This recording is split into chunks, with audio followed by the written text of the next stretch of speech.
Yeah, I can do that. tag us both. Yeah. Okay, so we're live on Facebook. We're still waiting on YouTube. Here you go. So let me see if I can share it to your page.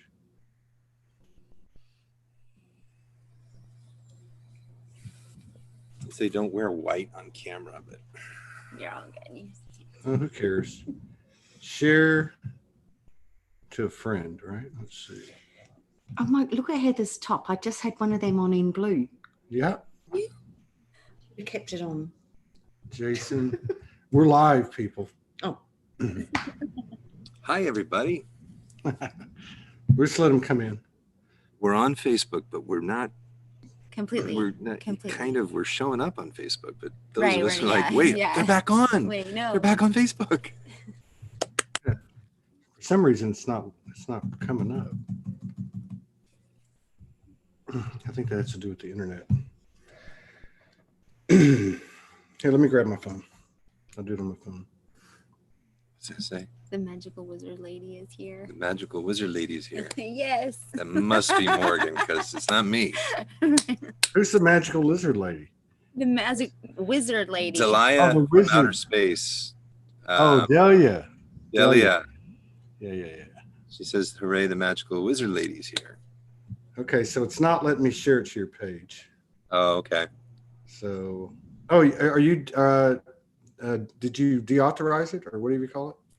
Oh, you know what? Yeah, I have to You're approve on- all posts to my page. Yeah, you're Yeah. unplugged. You're unplugged. Let me try Heather.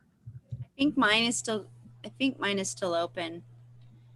I have to approve everything. Yeah, it doesn't look like it. That's okay.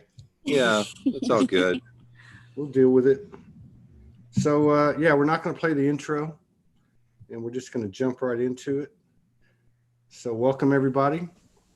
Welcome Jason and Michael and Heather, Grace, Powers of Love. What's happening? How's it So going? You guys took a sabbatical. You guys are on a sabbatical from Facebook. yeah, God, we are. so It's good. been really, really good. I think we went off about 2 weeks ago, and it just has felt like we kind of reclaimed some space. We have so many other projects and new ventures going on that it's been just really beautiful to have the space.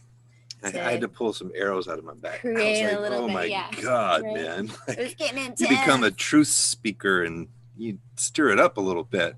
And What was that about? The mask. well, it's an interesting journey, when you Yes. navigate, like, what are you seeing and what are you projecting from fear? What are you, we're in a time where there seems to be a divide and conquer energy coming in. There's a bifurcation of the worlds happening. There's a splitting of the worlds happening. And I think that it's hitting in communities and families, and we're all experiencing, I think I haven't really tuned into what the conversation you've been having, but we've spoken about it before, but there seems to be two time waves available. Mhm. There is an apocalyptic time wave, that's available, a timeline where you can be fearful of whatever stories are being spun and fed, whether it's tracing and vaxing and you're going to have to get it, or that brings up fear for a lot of people. So that fear moves us to fight against something and make sure that doesn't happen. And that's that timeline. But then there's another timeline. There's an ascending timeline. Here we are in Lionsgate. There's an opportunity to slip right through and not have any of that contention and not really giving it much energy. And so getting off of social media the day after, man, I'll tell you, it was just like silence. I heard quiet. Because you get in this world and there's just so much noise and so much opinions and so much projections and so much, energy that if we all back it up, it's coming from fear in some ways, at least for myself. I had to really examine why I would do what I would do and to give our energy to our creations and to each other. And it's just been a huge blessing. I highly recommend always listen to Soulology on YouTube. But just don't Go to take YouTube. breaks. It's really helpful. There's nothing wrong with that. Yeah. Nothing wrong with that. Y'all can hear us all right? Yeah. It's so Yes. funny. I almost wore Sounded my good. same shirt. I got that same shirt, Todd. Do you really? Yeah. So How are did you get a whole heap of more stuff done? Like, I mean, did you find with your energy not going into Facebook that there was so much more energy going into other things? Yeah, definitely that. I was just reflecting today, and I told Jason that I realize, and I'm realizing on a deeper level how many layers this goes down. I don't know how many specifically, but a lot, of how much I do that's just like by rote, or things that, we have to do, and the things that, kind of consume our daily responsibilities, or, we came into an abundant place where we didn't have to do as many of those things. And so it's been a little bit of a restructure and a reset, feeling the freedom and the permission to not have to feel like we need to do this. We need to create this so this outcome happens. And so there's definitely, with that quiet that Jason was talking about, there's definitely a little bit more space to go, what do we really want? What do we really want to do? What do we really want to create? And what are the things that we've been doing thinking that, it was financial? Or so it's been really nice to not have as many voices or opinions weighing in. I'd tell you, the day it happened, there was a couple clips. I've been part of a community for about 10 years serving as a practitioner of religious science at the Global Truth Center out here in Los Angeles. And we talked about this before, but I got a call a couple of weeks ago, about the day before we had already decided we were going to go off Facebook. And it became clear that we were not a fit anymore after 10 years of service, that I was going to retire my leadership position in this community. And the day after, we got a windfall of money. It was such a clear, we went from survival mode, trying to fit, we're circle people into a square, and going, okay, wait, it was a great portal to serve and to inspire and to give of our love. But it just became clear that this was no longer a fit. And then we went from survival mode into a really thriving moment, a season of thriving. And then when you're in that survival mode, and there's a transition that's going to happen. And I think it's going to happen for all of us at different ways. If you guys have ever heard stories, I've known a few people where they grew up in the Great Depression, and you heard the story, they take their slivers of soap and they still compile it years later here in these days, grandparents who taught their kids how to, their kids. And that's from that mindset of scarcity, of lack, and doing everything from a place of survival. And then when you really transition, and we're going to be transitioning, I believe, more and more on this planet into a thriving model, how many patterns we have that are based in survival mode and not in thrive mode. Because when you're in thrive mode, then you can just relax. You don't have to do, as Heather was saying. You can just go, we got a chair in our room, and I just sit in that chair sometimes. I go, okay, I don't have to go do anything. What wants to be done right now? Yeah. Who wants to be called? What can I do to serve? What can I do to serve myself? How can I take care of myself?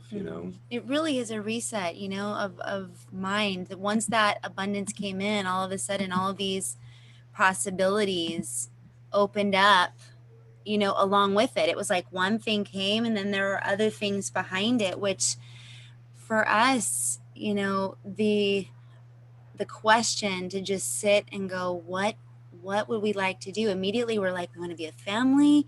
We want to, bridge some family relationships that we haven't had the opportunity to. And I think with each step that we take in that direction of living in overflow, it's almost like other little opportunities and possibilities pop up going, oh, what about that? And what about that?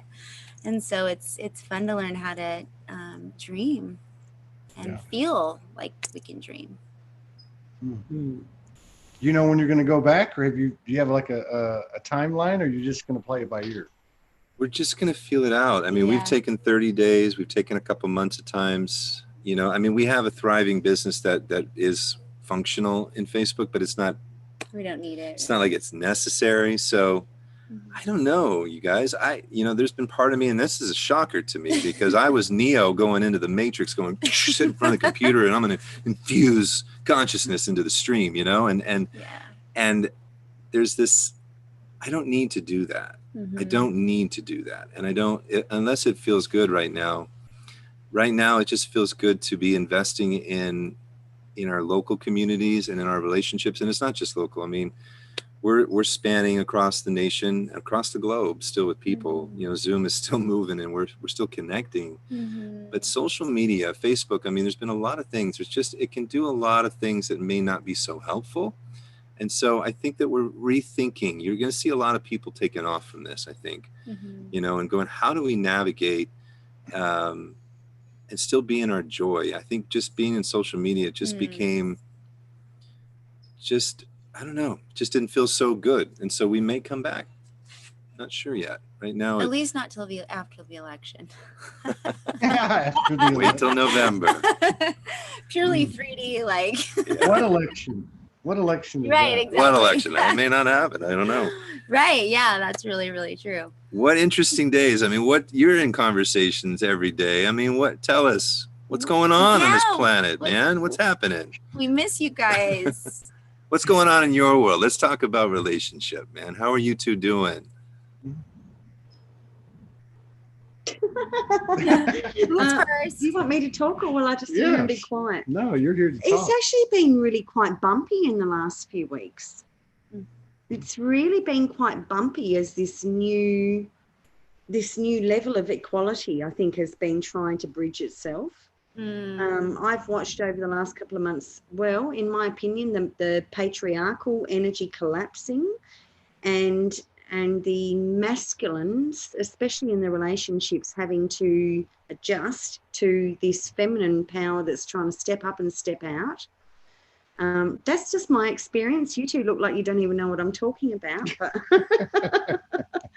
But Balance, but Jason, always the conversation in our home. yeah, but I mean, I've watched you for years, and it's like, as I've watched Heather step up and step out, and you sit back and hold the space, probably to perfection, more than anyone that I've ever seen. But for me, in the last couple of months, I've been watching this new dance of equality trying to adjust itself.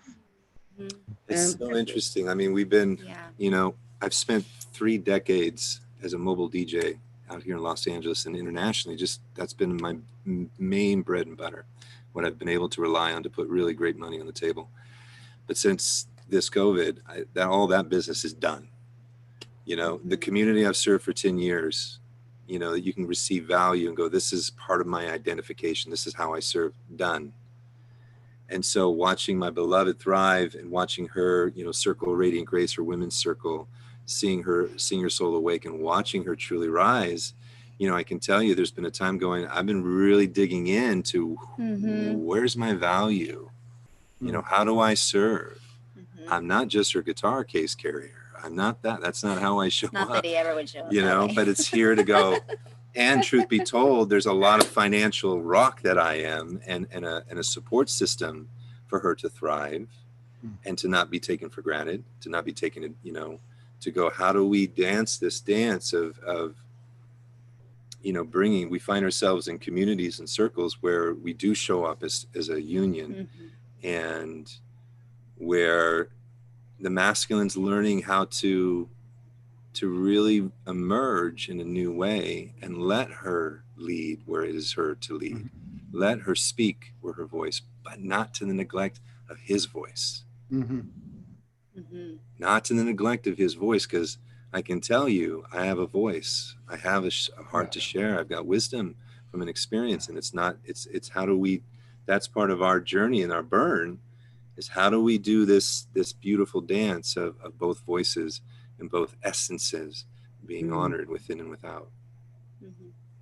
Not so easy, right? I think that's what we're working out. It feels very much for us like that's what we're working out. I mean, Todd, I think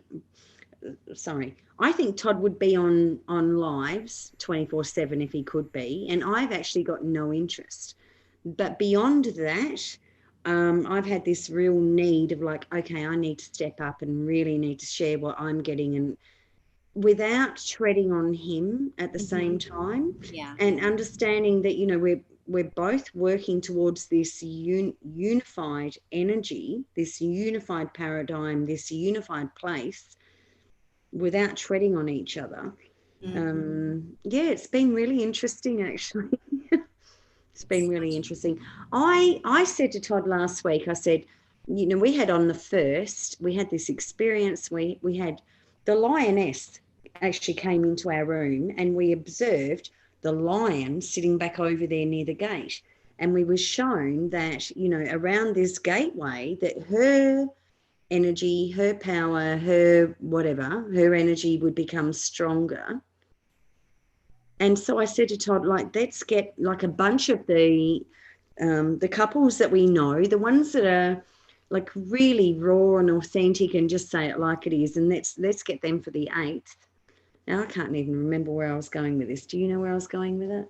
Well, just see what's happening. And see what's happening with all of us. Right. Yeah, for me it feels like we're almost like at a crunch point of like we're about to step into equality, which is what the feminine have always wanted, and I'm sure the masculine has too. But breaking down that old patriarchal and masculine paradigm to actually allow him to hold the space for her to come up, and actually he comes down, she comes up, and they meet in the middle somehow. I don't know if that makes sense. Yeah, I think it looks different for all of us. I can tell you honestly, like when you talk about, like, I was a kid dreaming of my wedding when I was in, you know, elementary school, you know, and I remember feeling and thinking and speaking to friends in school, like, when I get married, I'm not going to be the one wearing the pants in the family. I want both of us to wear the pants. I want both of us to make the decision. And so I knew that I came in blueprinted for something different, because it wasn't what I was seeing. It wasn't what I was hearing. It wasn't what I didn't even know how to do that, but I knew that that was the core being of, you know. And so my awakening as a man, I spent most of my journey, you know, early 2001, starting to go to these meditation groups, and it was all women. It was all women who were interested in healing. It was all women who were interested in love, the conversation of love, of compassion and grace and kindness and peace. And it's such a feminine quality, but it's really not. It's inside each one of us. We have that innate God spark that wants that, all of it. And we've had eons of time of men embodied of suppressing that and just competing and conquering and going after, you know, and surpassing or just quieting and quelching that emotional aspect. And so, you know, our journey is just like, I want her to thrive. I want her to be, you know, I mean, you guys, Heather is the shiznit in our community. She's the golden angel, right? She's the one that, like, I call it the Heather magic. Anytime we get in, it's like, oh, it's Heather. And I'm going, hey, how is it going? And so, you know, we dance that dance of going, I don't want to feel eclipsed, you know, because I've got wounds from my childhood. I don't want to feel unheard of and pushed to the side, you know. So that's something that we're always working through, is how do we really honor mutually each other, mutually respect each other, I don't know if that's us. mutually yield to each other. They're still talking. There they go. Did we lose you? That was us. We crapped out for a second. No, we heard you though. Oh, okay. Yeah, you know, it's it really is an interesting dance, and you guys know this. It's like when you both are receiving downloads and you're both really diligently working your path individually, and you're both rising in that divine power, or it's the strength. It's appropriate for it to shine, both to shine at different times. And sometimes, you know, I think that's really so much of what we're learning, how all the time, everything that we do, a lot of it is on Zoom, and we're always looking, how do we better balance? Right. And So it's not like this. Right. How do we learn to play ping pong better? And how do we, you know, listen to what the other person is really sharing and not have our own thing waiting, or, you know, like, because we're all processing so much at any given period. And so learning we all have patriarchal qualities that men and women alike. I mean, we've all been in this system. And I think I've noticed that in myself, that, you know, that what I was talking about earlier, being in that total state of receptivity is not necessarily comfortable for us, because we've not been used to being there. And so, learning to listen and to breathe and to pause more, allowing for the loop to, be between us in a way that feels fun and not like we're working for it, that we're not Yeah. having to think about it so much, because this lion has so much wisdom to share, and he's a lion, he's fire, he's, and I'm all water, kind of going. That's like us. He's fire and I'm water as well. Yeah. And Are so you? we're actually doing the same dance. I don't think anybody has the recipe yet. I really don't. I think that this is new territory. We interviewed Sandra and Alan from Twin Flame Divine Fire Radio uh, this morning, and that's what they were saying. And they've known each other for like 30 years. I think they've been together for like 5. But yeah, you know what, where I'm noticing a lot of it is stemming from at least my own cultivation of self introspection to trying to expand has been self judgment. And so having a partner makes it real easy because you have your own self judgment and then you have the judgment of the other person. And so I took the focus off the judgment of the other person, and I could apply this anywhere, right? Or to any issue. And I started looking at why am I thinking these things, about ultimately about myself, most of the time directly, sometimes it's indirect. And I think that's where, this whole journey is about increasing our awareness, increasing our love for ourselves. And I think that's actually what's happening to people. And it's creating a new dynamic that's not figured out yet, a new template. I think we're carving it out. So, and I really believe that having these conversations is very helpful because it inspires people to step forward, and it also makes people think. Yeah, agree with you, brother. I mean, it's so good. Life, this earth school is all about relationship. Mm-hmm. It's all about relationship. How are you? We're reading a great book called The Power of Humility. And it's a really helpful book, but they talk about, it's really how to overcome conflict in relationship. They talk about the 3 main relationships. And the 3 main relationships, I mean, it's all about relationship with self, relationship with the other, and relationship with the God of your understanding. Those 3 core relationships. But it's all about the success of our life and that's why we're passionate about working in relationship. This is our dharma. This is our yoga. This is our path, is divine union, and how to eradicate the blocks to the awareness of love's presence at any time. Because the ego's got a bunch of dancing going on. It's got a bunch of projections and lenses, and we wear our Elton John glasses and little fun glasses and see life through it. But at the end of the day, our goal is to, how can I just purify my perception? How can I purify my lenses with more love, more grace, more patience, more kindness, more gentleness? And, I said to Heather this week, I mean, there's so many miracles happening right now in our life. It's really incredible. In the middle of this COVID pandemic, you guys, we have turned a corner. We really are thriving. There is so much opportunity. There's so much connection, and there's so much clearing out what doesn't serve. Yeah. And I truly believe we're being blessed abundantly because love is our currency. True divine love is our currency. That's our give and exchange. And the opportunities that have come our way is because of relationship. Not because of our genius, not because of how smart we are, not because of how magical we are, but because of how real and raw and connected to ourselves, our God, and to our community. And so these conversations, this is where we get to do the work. Yeah. Yeah. I mean, it's daily, as you guys know, it's daily for you guys as well. But we have found that these conversations with you have really been catalysts for us. To have the mirror in you both has really, and we know that we're so deeply connected. We think of you guys often, knowing that there's it's just beyond. But these are always healing and affirming for where, things are at.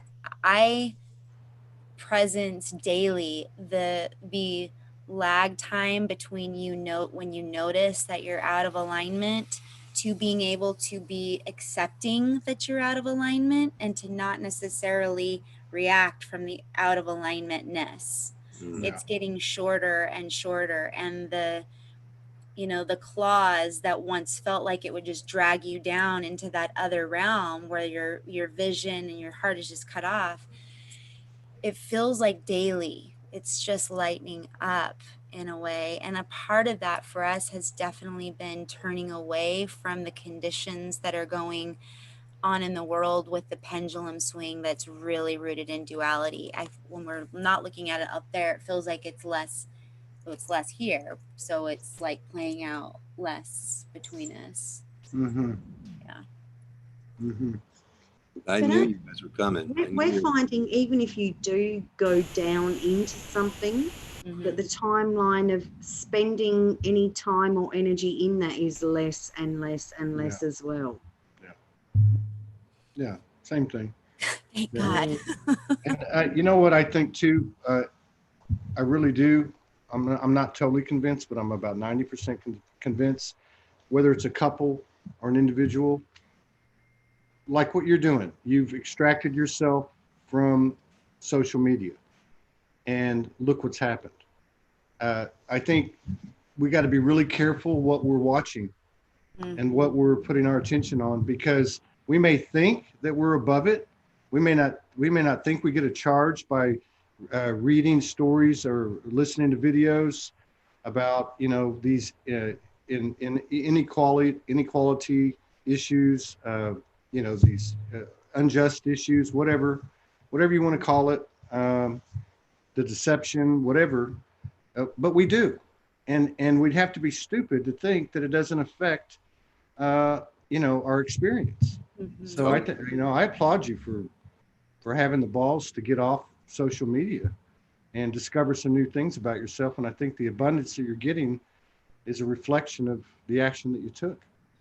It's a quantifiable demonstration. I mean, I think that, if you look at just energy, social media can be just this outpouring of just flow, and it's coming. There's a constant flow, but it's just like, cut that off for a second, and all of a sudden it builds up, like water just built up. And so all this energy just showed up in finances, in creative opportunities. I would just say along those lines, one of the things, and this is just a fleeting thought, but sometimes when we're giving so much away just out there, and some people are super grateful and actually use the information, which is all what we are all hoping will be the case, that we share our heart and it's really serving someone's journey. And then there's this place where you're just like giving, and you can almost feel the depletion in your system because it's like there's a hole in the boat. And so the other kinds of abundance can't come in because you're giving it all out here, where there's not a system of reciprocity. And that doesn't just mean money. As we're learning, abundance is so many things, but to open up places, shore things up enough where we can experience more reciprocity in our daily life and our relationships without so much depletion. I wonder if that's tied to self-neglect. For me, I was almost like, this attachment to, what we can achieve out of Facebook or out of internet or out of social media.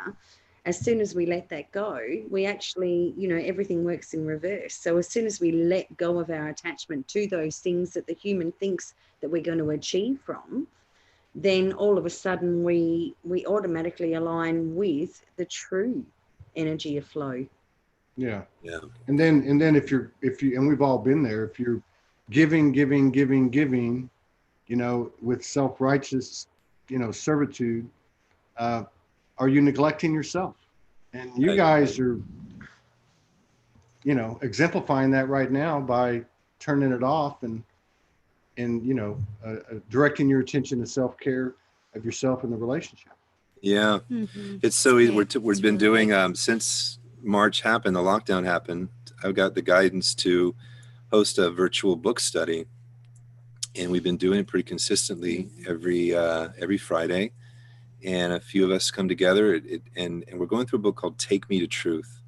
because we really want to know what the F is the truth. What's the truth? Because it's so Who's weird. the author of that?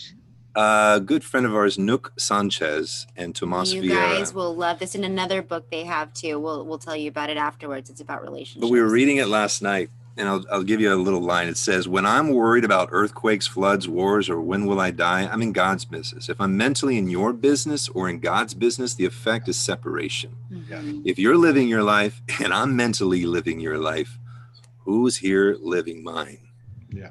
You know, and Facebook can be such an opportunity to live everybody else's lives and to give an opinion about everybody else's lives. Yeah. And you're not really living your life. Yeah, we've been talking about that a lot this week, you know, saying things like, you know, if I'm not in charge of my own power, then I'm actually opening the door for somebody else to come in and take over that. So, I mean, that feels a little bit similar. Yeah. Yeah. Total alignment. You know, the other thing that's probably tandem with that is I think when we're always on, for us, we found Facebook and feeling like we have to report our life, you're robbing yourself of a level of depth of experience, because there's always this kind of weird ulterior thing behind that we have to share it. And there's just some things that are occurring, I think, for all of us that are so sacred, they're just not to be shared. It's kind of like when you're, you know, in that place of wanting to create or manifest, there's a certain amount of, I don't want to call it secrecy, just sacredness that, you know, you keep that seed held just like a baby in its mama's womb, and it's growing until the right moment that it's ready to be birthed and take its, you know, breaths of air. It feels like we're really in that right now, because along with all the abundance and along with the things that are expanding, there feels like a real rawness, because like we're, like you said earlier, that we're in a completely unknown territory. We are. Yeah. We really are. Yeah. And, So you it's know, I find it too, like you mentioned about, and we've talked about this on previous shows, when you're out of alignment. I found, because I've been paying a lot of attention since we got here, which was what, June 1st, started broadcasting about June 20th. So I pick up a lot of information when I have shows with people. But I always spend the time with myself. You know what I mean? It can be walking or go to the store, or it could be 5 minutes out in the backyard, whatever. I'm always, like most of us, I'm always like on it, you know, and this conversation's going.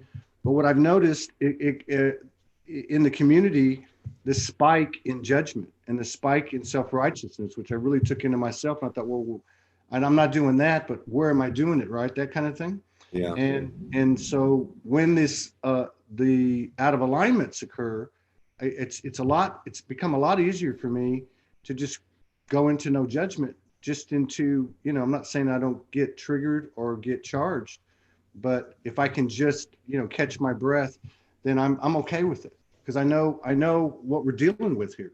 What I know what I'm dealing with is what we have. And is it altered? It's only altered by all these old loops and anything that, you know, from the past or anything we haven't let go of. And I'm finding that it's getting easier. And when I talk to people, whether they're in a relationship or not, it sounds like it's getting easier for everybody. And I'm not saying it's getting easy, it's just getting easier, like you were talking about, she was talking about earlier. These periods don't last as long. The dominant thoughts are not a lot of words. They're just more of a feeling and a sensation and a knowing. That's awesome. Well said. Yeah, it's really true. I think that we're also noticing, it's really interesting that, you know, the work that we do internally and with each other, we can see it reflected in our family of origin relationships. Like we, you know, have had kind of a returning of like relationship with family members, or seeing kind of an opening for them that maybe they wouldn't have had before. And you can just see how we're so connected that when we're releasing things, it really does reflect in the beloveds that are attached to us that may not even have any idea that that's really what's going on. And how beautiful, you know, our work, our internal work is in just traveling beyond what we even recognize. We have the impact, you know. Yeah, very true. It's such a beautiful opportunity, I think, for all of us, just to, you know, as you're saying, that we're sharing here, that there's just, you know, not to be cliche, but there's just, the old is gone, it's going, and we don't know quite what the new is. It's not secure, it's being formed.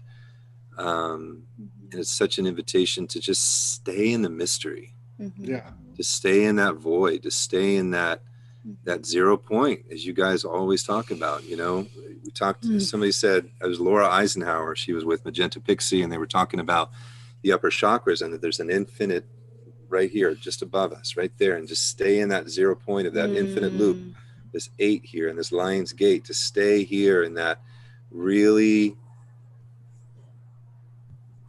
just allow that grace to not need to know what it's going to look like fully. yeah, You know, because what I do know, and I affirm this, I already know, call it God's plan. God's plan is fulfilled. It's already done. We're in time and space, allowing it to evolve and to reveal itself and what that's going to do. But love wins. Love provides. It's going to happen.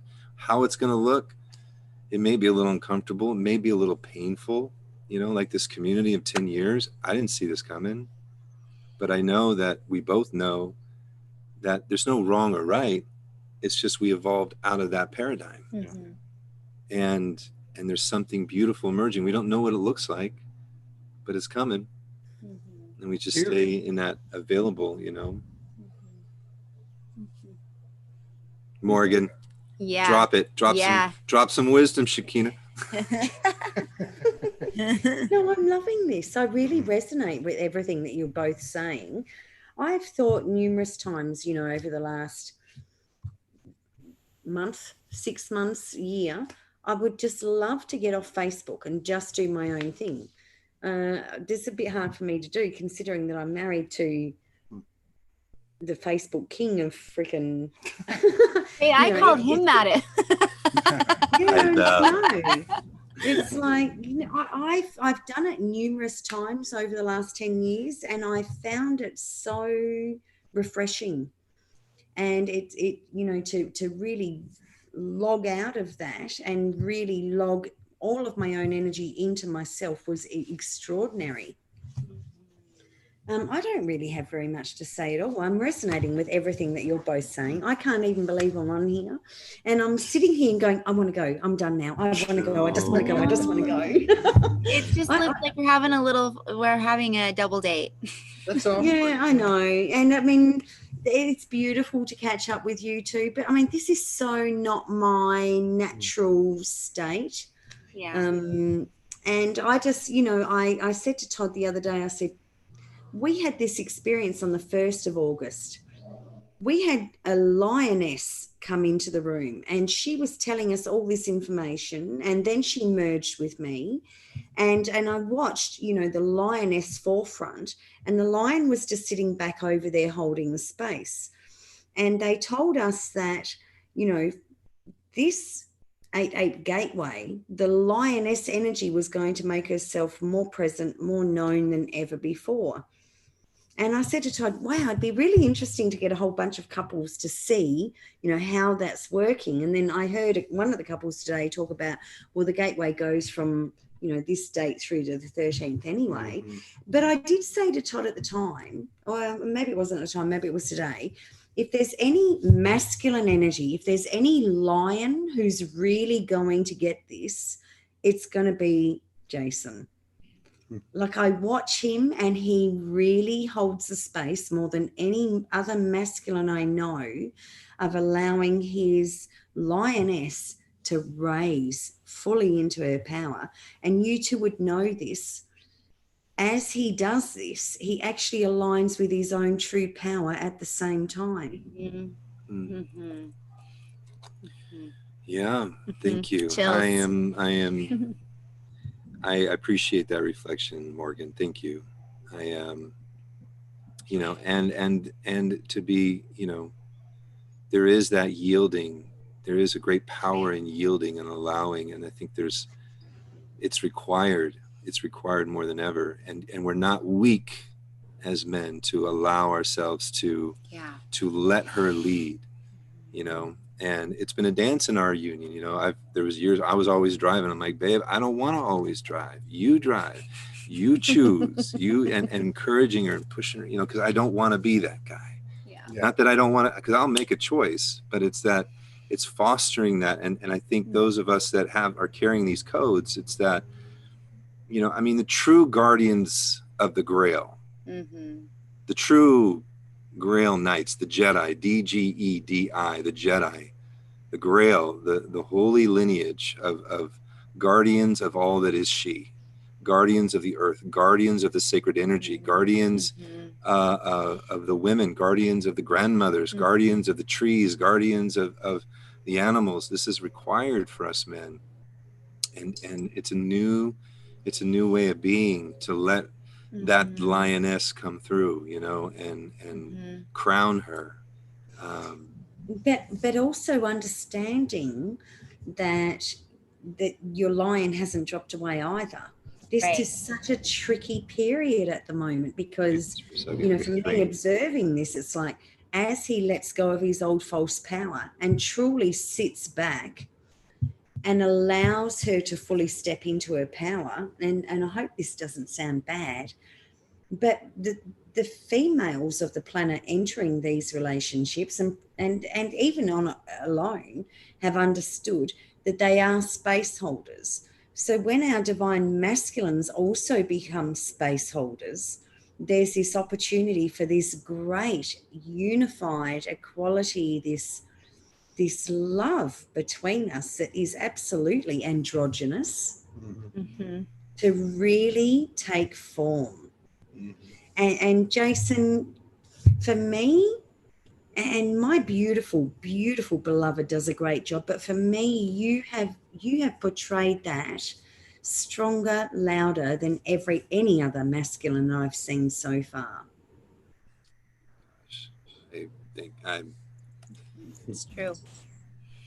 You know, and I appreciate that. And if I can just, because I've talked about this on the show, it's that we carry in these codes, and it's still like, take it deeper, take it to where you're not consuming the feminine in pornography. You're not consuming her in lust. You're not consuming her, you know, and to hold that sacred is such a dance we're doing. I mean, we're seeing it play out. You know, it's no accident that frickin' Jeffrey Epstein was arrested on my freaking birthday last year. Maxwell comes in right around my birthday again. And here is this energy. And I know I'm carrying my mess is my message. I've made a mess of my life of consuming pornography and in a way that hasn't honored the feminine, you know?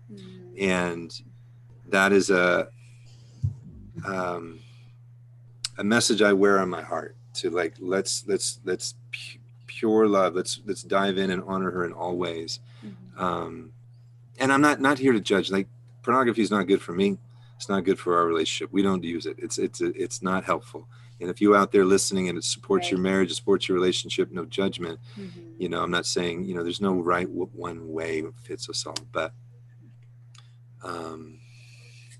yeah, you know, that's been, at this point, because now we're seeing all of this energy come up to be cleared in a really powerful way on the planet, like not just, you know, in an awakening sense, but now there's like manifestation of it being, you know, cleared out.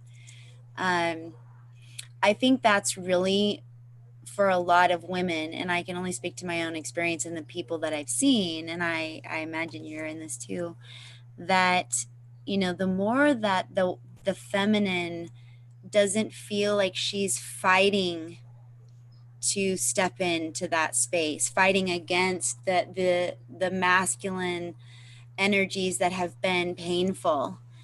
One of the gifts when we came together, you know, I had a life of consuming a lot of stuff myself, and addiction and all of that. And we were like perfectly, you know, matched to be able to reflect these things to each other and see where the different ways that we act out are perfectly designed to reflect how we heal them. You know, obviously we heal it as twins, whatever those twinships are, but it's been a journey to really recognize that even in the, you know, the consumption of pornography, where I as a woman have contributed to that energy of him wanting to act out, and taking responsibility for the places that I'm not showing up as that soft space of love, which is really, I mean, we go to our addictions because we're not feeling loved, right?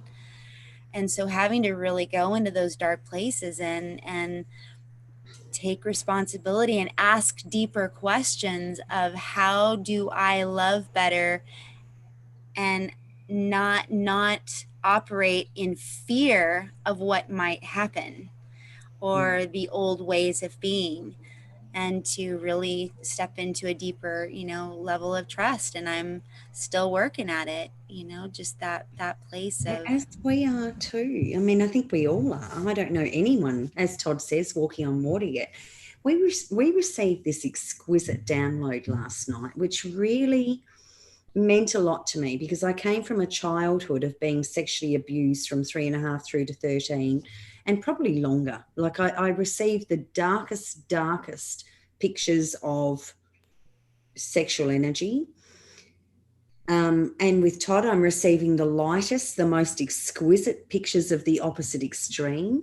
I spent 15 years with a man that was 100% addicted to pornography and barely gave me any time of the day. And last night, and you might need to help me because I channeled it, but it's very hard to remember it all. But last night we were showing that what's currently going on is that one of the saddest things that's happened on, this is what we were told last night, one of the saddest things that's happened on the planet so far is the loss of the true sacred sexuality between a man and a woman. Yes. And so we were shown that for the masculine, predominantly for the masculine energy, whether it's female, in a female form or in a masculine form, that they went over to the dark to experience the darkest of the darkest of the darkest. And then what we're actually seeing at the moment is the opposite extreme of the two extremes playing out. So we've got all of these people now, gosh, hang on. So we're seeing in the field, you know, through media and everything, the worst of the extreme of sexual energy. And we're also at the same time starting to see some of these really conscious unions coming into the absolute incredible light of what's possible of sacred sexuality, you know, when it's really balanced. And so there's these two massive polarities. And I think we were told last night, when that true sacred sexuality left the planet, it had to go into the absolute duality. It had to go into pedophilia. It had to go into pornography. It had to go into rape. It had to go into the absolute worst. And then slowly there's these people, singles or couples or whatever, starting to remember true sacred sexuality. So we've got now that we're really starting to witness the two extremes. Yeah. And then all of us come to absolute androgyny. So we were told last night the most powerful thing that we could do is to bring, and me who was raped, you know, from 3.5 through to 13, and then went into a relationship, you know, with a man that was 100% addicted to pornography or whatever. The most powerful thing that I could do at the moment is to bring all of it into my heart, I mean, all of it as my own, to find that place of absolute balance. I'm sorry, this is really like and I don't usually talk about things, you know, for a few days until I fully get it. But that was such a powerful experience last night. We're watching on the planet the worst, maybe if it's true or not, but potential extreme opposite of sacred sexuality. So if these people who are experiencing these snippets of sacred sexuality now bring all of that into their heart and own it as their own. Yes. Yes, totally. And that's what, you know, we're watching the Epstein show on Netflix, and, you know, there's I mean, we understand shadow projection. I think those of us understand, like, Mhm. when we're triggered and when we're irritated or we're angry at something, and how dare him do this, and how dare him, it's like, Yes. no, take it inside you, Yeah. find Mhm. him inside Yep. you, because Mhm. he lives, they live, the royals live, the abuse of power dwells inside each one of us. Yeah. And we have As to, conscious creators, that we did this to experience the absolute extremes, to come down to this new state of balance. I'm so sorry I interrupted you, Jason. good. I'm glad you're here, Morgan. Your Yeah. voice matters. Yeah, Your it voice matters. does. We tell you this every time you're here. Yeah. Your voice with Todd, it matters. You bring such power and wisdom, and the story you keep telling is, this isn't your home. This is your home. This is, your voice matters, and you have a lot of wisdom to share with those who choose to listen. So Especially just these natural conversations. I'm super grateful that the way that media, the way that the waves of media, because of all of our Zooming and all of our, we've had to go into these kind of new little communities and Zoom, that we're all getting a little bit more comfortable just being ourselves in front of whatever group we're in front of. There's just a place where this is kind of our lot at this point. And so to be presenced like this is really a gift. I mean, we take more time to be able to do this kind of a thing than we would have in our, our life before all this happened. When we get with somebody in these communities, it's because we've chosen to have the time together, and how much I think we've probably grown as a result of that, because we're really talking to each other and we're really unpacking our hearts with each other. you said a number that has been showing up for us a lot. Yeah. So these are the fun things we do when we get together. And we go, oh, wait a second, you just said it again. And we've been saying it. 313 has been a number that has been showing up. It's actually our godmother's mother's birthday, 313. Grandmama. We were just watching something else the other day. It came up twice, yeah. It was the video was 313 long, and it was posted on 313. And so when you mentioned 3 to 13, I don't know quite what that means. I mean, Laura Eisenhower, Magenta Pixie, they were talking about, we are healing the number 13. 13 is being cleared because that's the number of the goddess. It's the number of the 13 colonies, the 13 stars on the original flag. There's something being restored, and it's something to do with the Trinity. And isn't three is that first code of divine love, isn't it? Right. Yeah. Mm-hmm. Yeah. Yeah. So the 3, the triangle, and the 13. Yeah. Last night for me was exquisite. I mean, I've done so much healing and I'm 100% okay around all of that. But to actually see and understand from an observer point of view, all the pedophilia and all of this, from a whole new different perspective, right. It's it was almost explained like, at some level, humanity knew that they'd been robbed of this sacred. Oh my God, there's another part of it. Oh, well, that was amazing. Okay. That they'd been robbed of the sacred sexuality, and you would know, like we do, our ability to be able to merge with another. And I haven't seen my son for 15 months, which is very, very painful to me because I just love him so much. And so I often bilocate and send myself over to him. And last night they said to me, no, it cannot happen between a mother and son and a father and daughter. It cannot happen because the power of Heriascamos, of merging, is so huge that you would really damage your son if he felt you, because his love for you is so great that it would elicit that. And all of us know that's had any experience of Heriascamos, it comes up through the sacral and moves up through the body. So, my son could feel, oh, someone's present in the room, but it can't be his mother. Yeah. Because imagine if you ignited sacred Heriascamos and it comes up through the sacral sexual energy first up, that can't happen.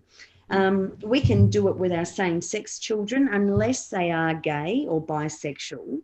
but we're all actually meant to be consciously merging, except with our children, because we don't want our children to have their most powerful sacred sexual experiences with a parent.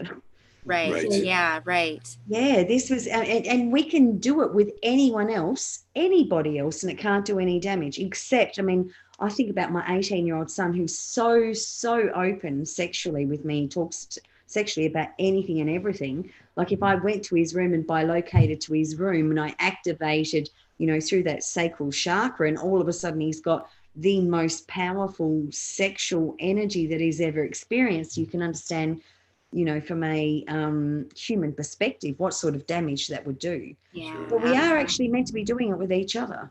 Yes. It's powerful. You know, it's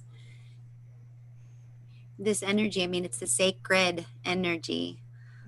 You know, it's the life force. And I've often reflected lately just about why it is that the pedophilia that's kind of like at the forefront of this whole thing being exposed, right? And when I ask, it's, you know, it's such a metaphor for us reclaiming our innocence. It's really, this is what we have denigrated. This is what we've torn apart and cast aside. It's our innocence in every single one of us in that sacred energy field where it's been distorted. And it's the 0 point. I remember when we were reading the Gene Keys, and Gene Key 55 talks about this time when the masculine and feminine energies would, because our sexual relationships have been rooted in fear for so many thousands of years, women, you know, had to fight for the male figure. They had to fight, you know, just they had to give themselves away in all kinds of interesting, you know, scenarios for the attention of this male because he was the provider. And so we've got all this, you know, lineage stuff going on. But now that we're here and it's that innocent energy that we are beginning to reclaim.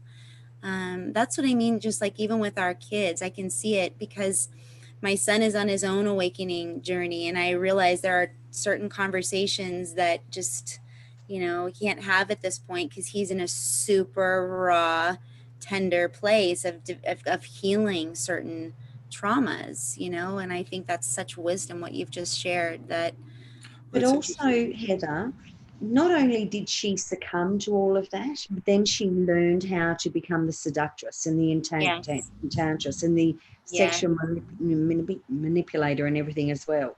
So when we own the worst of both spectrums and bring that into our heart, whether, you know, it doesn't matter how we 0 point, and the message last night was so strong. These people that are going over and doing the seemingly real, if we judge, the worst kind of sexual energy, by bringing them into our hearts and owning that as our own, even if we've never ever done it, we're actually playing a role in 0 pointing the worst possible pictures of the opposite of the sacred sexuality that's actually possible. Like, how can you have all of this? And I've actually had recently I've had the worst of sexual energy, and I've had the best of sexual energy. And the only thing missing for me was the middle point, the androgynous part. And so I had to find a way to experience that.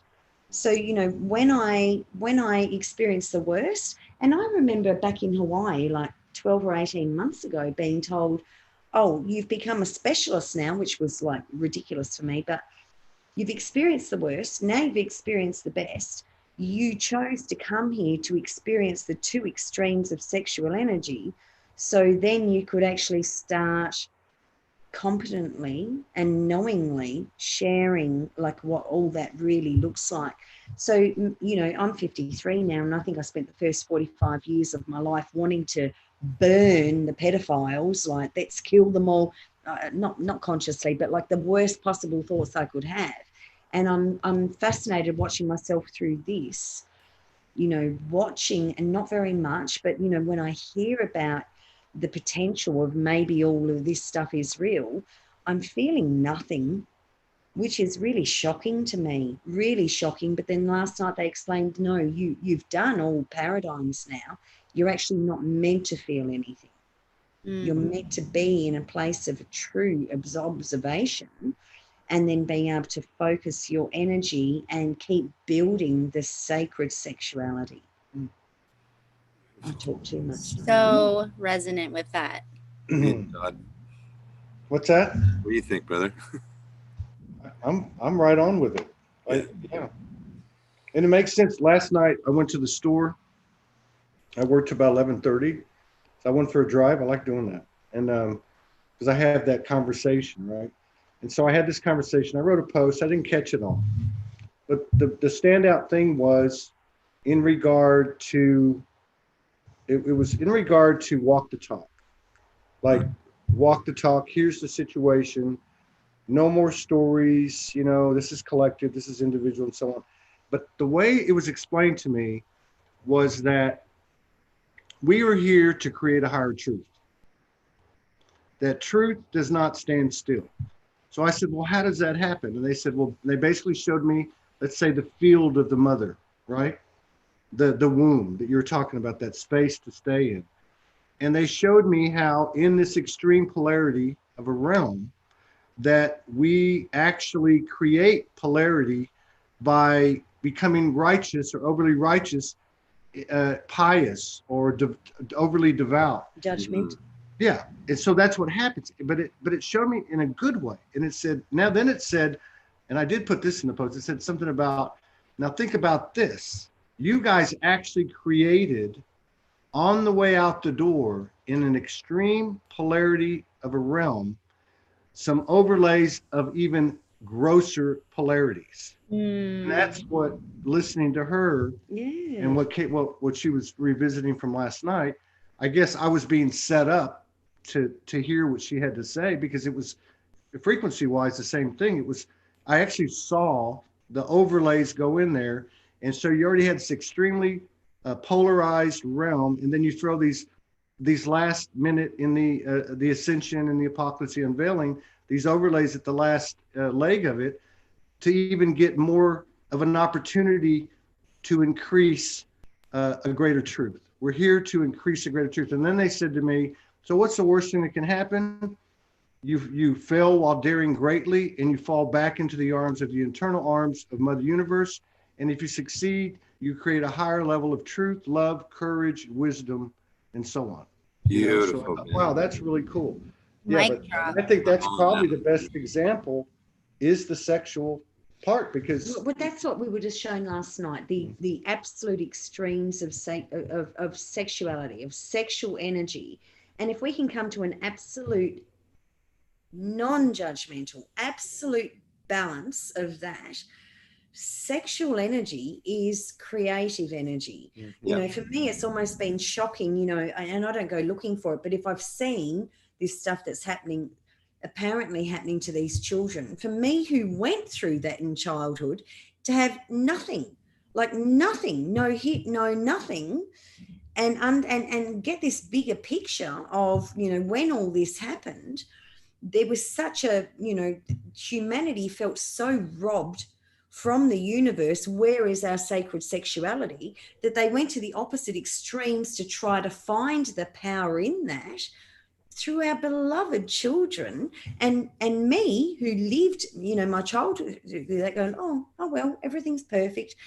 Not stupidly like that or naively like that, but, you know, from an absolute place of my heart to understand the perfection of everything, then, you know, what they showed me is, like, as we hit that point, then we start really commanding consciously our sacred sexual energy.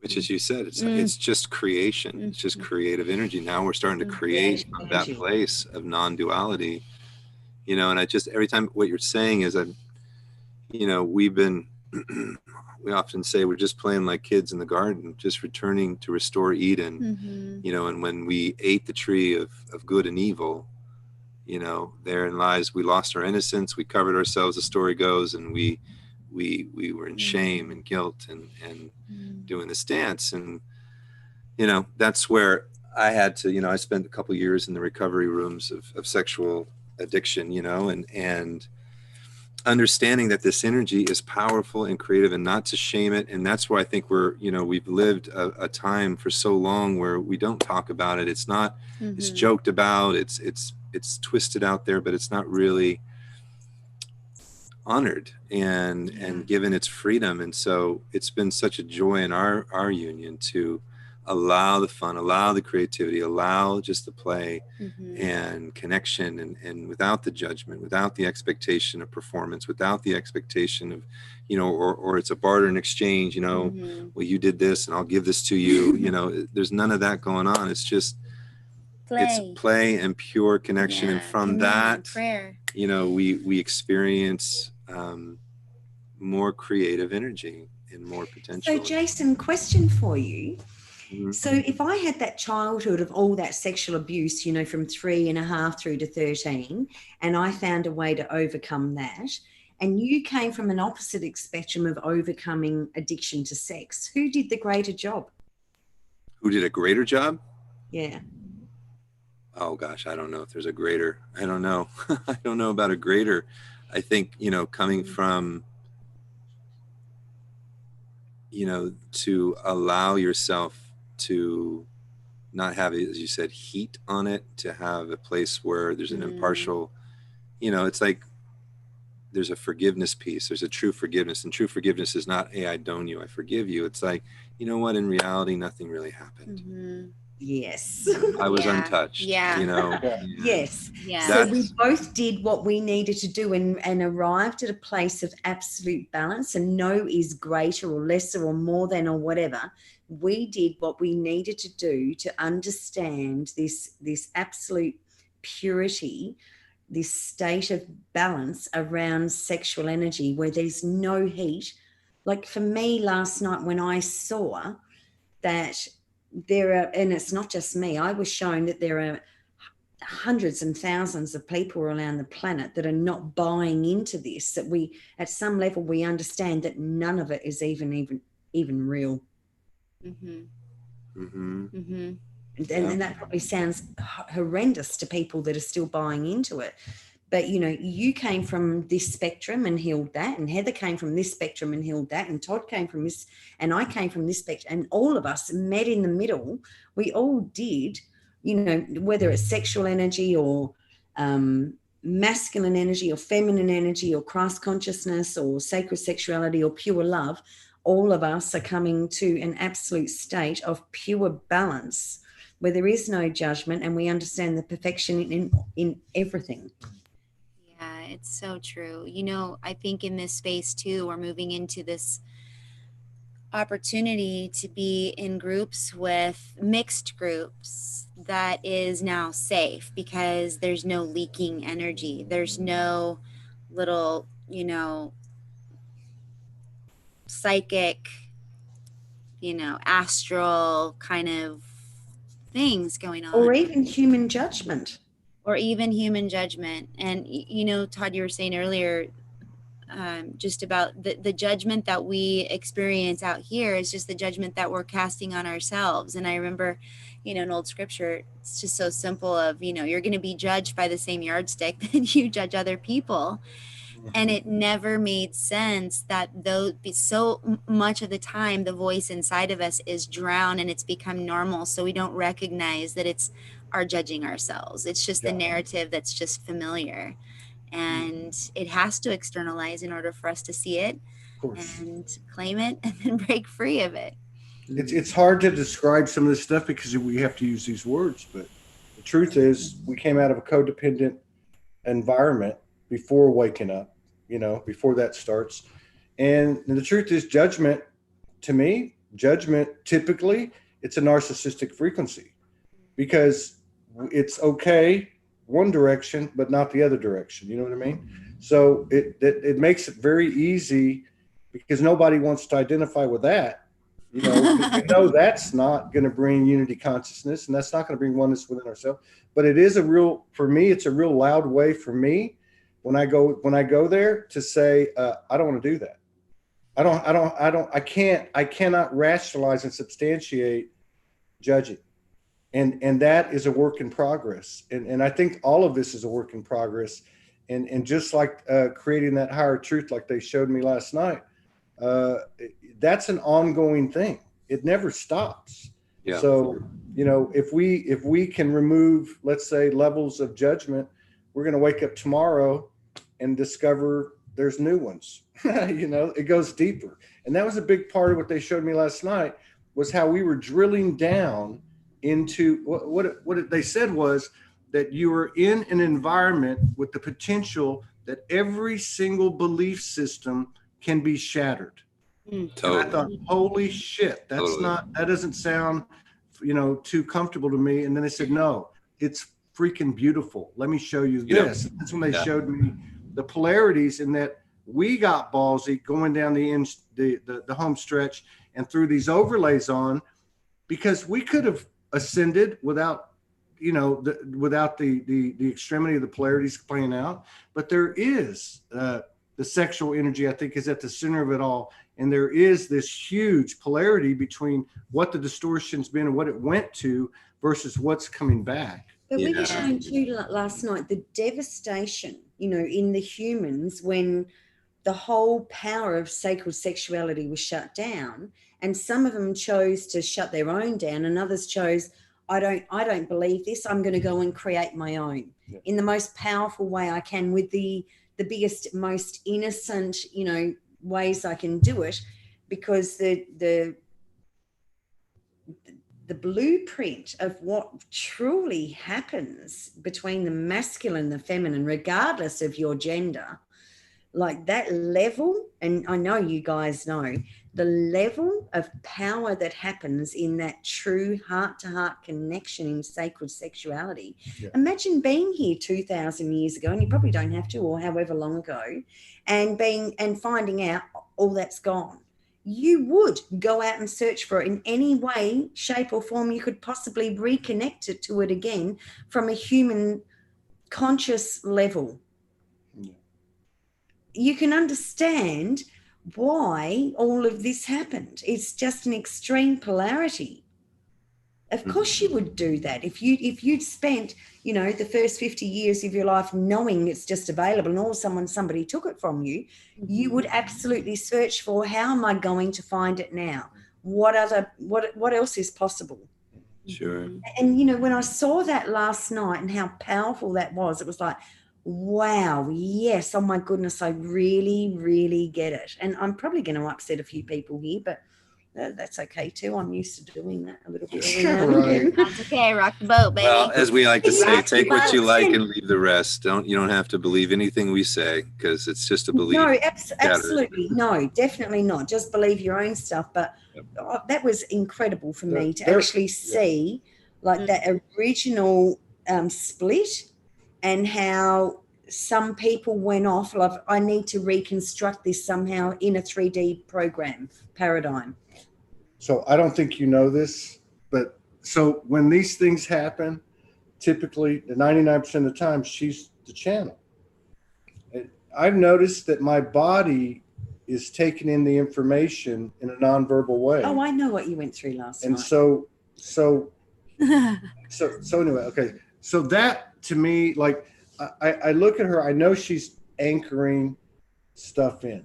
Like I know she's like a weather vane. Like, you know, here's what's coming. And I've realized that for a long time. I'm starting to feel it in myself a few months ago, like maybe on the masculine side.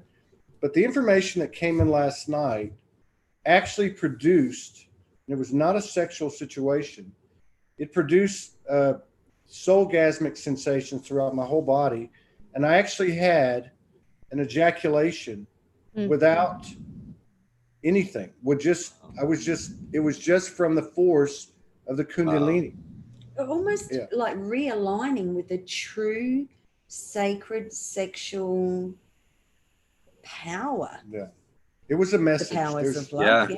It was that's God, or what we call God. Like I remember when I realized God is sex. Yeah. God is sexual energy. That energy is sex. It is creational. It is orgasmic by its nature when it's inhabiting our body temple. And I think that's like, you've shared that, and that's like next level in my awareness, brother, because I'm not having that happen to my world. But I I look never forward thought to that. Like that's that Not the you're first obviously time. yielding to it. You know what I Yeah. mean? You're surrendered to it. You're allowing that energy to permeate your whole entire field. Mm-hmm. And I would imagine that's the You natural. know, the crazy thing is, I've never felt this before, and I've had plenty of Kundalini energy experiences, but it literally felt like fire. I Wow. felt like my lower chakras were literally like somebody had rubbed, like Ben Gay or something it was that intense. It was so intense. I wanted You to get kept up. saying, what is happening? I'm like, just say surrender, I surrender, I surrender. Jason, I was told many, many years ago, and it's a great practice to do, that there are 5 pure essences of love. And if you tune into consciously each one, they all feel exquisite, but there is like you can feel the difference of them. And they were sacred sexuality, divine feminine energy, divine masculine energy, pure love, and Christ consciousness. And if we allow our bodies and ourselves to align with each one individually, we will feel they are all as powerful as each other. Mm. And they have a slightly different essence, but I mean, it's such an incredible thing to experience all of them. Wow. And I was also shown that each finger, and I can't remember them all now, but one's divine feminine, divine masculine, sacred sexuality, pure love, and Christ consciousness. And even doing this, the 5 fingers together and bringing it in. But it's such a powerful thing to invite your body, please show me my divine masculine, and it's explosive. Please show me my divine feminine, and it's explosive. Please let me feel my own sacred sexuality, my own pure love, and now show me Christ consciousness. And beware, but can I feel it all together now? They both did exactly the same thing at the same Hot in time. here, man. Such How y'all power. doing out there? My Metatron cube I'm is good. spinning everywhere. Yeah. Spinning, it's like going like that. Yeah, I was told they're the 5 universal essences of love. And as we allow ourselves and invite ourselves to feel each one at a time, we'll feel the subtle difference. I mean, all of them are as powerful as each other. Yeah. But I love that we're actually really starting to understand the power and the universal charge of sacred sexual energy, which is ours. Yes. This is really like, this is so much. this is how, when we first had our first Skype call many years ago, back in 2013, when Heather and I first met, for whatever reason, we blueprinted what we were coming into the world for individually without even knowing we were going to be in partnership. But we both knew, and you've said it numerous times, money, sex, and power.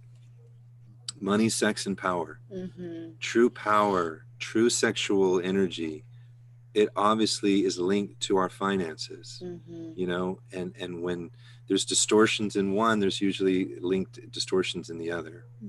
And what an invitation we have for us, for you guys, for all those that are listening, to bring into a holy triune union of money, sex, and power, that they can, true power comes. I mean, dive into it and you'll see where those 3 play into each other. That's really true. And that we're finding in our union, in our relationship, in our journey, the purity of those 3. Where I grew up, money was not my friend, and I haven't had a good relationship with money most of my life. And working at restoring my relationship with power, restoring the relationship with sex. And when those relationships become pure and purified, our whole game just gets up leveled. Our whole planet gets up leveled when more of us are working at purifying those 3 specific spheres. I think it's also, we're in a space where being in this mystery requires so much trust. And we have so much programming, that has been in our bodies for different kinds of lack of trust. And I love what you've shared, and just these different ways of experiencing this love, I just was seeing this picture of surrendering to all these different things that we've thought we've had to hold on to. And it's like letting go. All of a sudden, your whole being opens up. It's like when you're, in union and you're experiencing that physicality together, the more trust there is, the more that energy can flow in such an amazing way that you can't put words to it. It's just, Yeah. Ooh, it's hot in here. It is hot. It's getting hot. Yeah. Hot. I'm good. I'm very comfortable. Well, you've shared a lot of powerful stuff on this little episode here, Morgan. So thank you for opening your heart and being present. And so you guys are doing well in Arkansas. You landed in there. Yeah. Yeah. Very, very cool. It's the same kind of thing. I think there's a lot of people that are energetically thriving during this period, this quarantine COVID period. And it's just a different measuring stick. It's not, how much do you have in your savings account? It's abundance just comes in all different, forms. Totally. Yeah. Totally. So. Wow. So this has been. Oh, sorry. I was just going to ask one more question about Arkansas. Have you guys found that you have connection to community, or are you still mostly, within your own little temple space, or? Both. Yeah, both. I mean, and it's interesting because we feel very strongly that we're meant to be in our own space at the moment, but we've got some incredible people around us. And more people wanting to come in, and there's a part of us that knows, no, wait, hold, just organise your own space first. And we can see them, and they really, truly are magical people, but there seems to be this period of like, hold. I think, what would you call it? Well, get it right in us first. Yeah. Pamela Johnson made a comment on a show, and I posted, I copied and pasted it.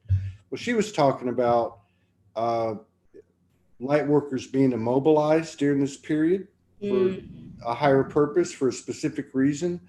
But the second thing she said would apply to what Morgan's talking about, which was that the energies are so comprehensive and coming in so fast that we need this time, the privacy, to bring it all in, and I can say, like what you were just talking about, and I was thinking to myself, you were saying, how's it going? It's going great, but every day for me personally, I have to be on my toes.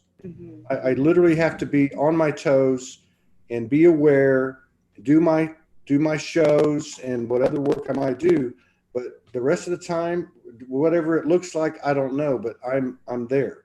But even with us, we're requiring currently a lot of alone time. Like, we're not actually spending a whole heap of time together. It's almost like you're anchoring it within the self first, and then to come together. So we've got beautiful people around us, and as I said, others wanting to come, and it's like, no, we really need to get this right first.